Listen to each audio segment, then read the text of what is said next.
Hey, what's up guys? Many people ask me about One UI 8.5 update. So let me tell you, One UI 8.5 has begun rolling out in start from 6 May.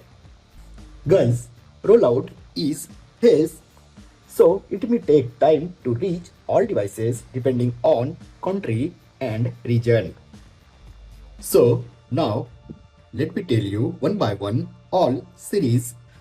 Guys, I think Samsung in next week roll out 1.5 update for Galaxy S series and Z series.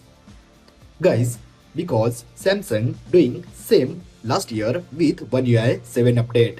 So I think Galaxy S series and Z series 1.5 rolling out in next week before 13 or 14 May.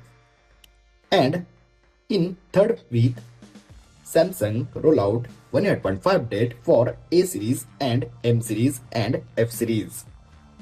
And in last week, Samsung rolling out Galaxy Tab S series and Xcover series. So, in guys, this month completely 1.5 update rolling out for eligible Samsung devices. And guys, I know many people ask me about 1.5 update and this is really excited about 1.5 update. I hope you like this information. If you really like this information, then simply like this video, share and don't forget to subscribe.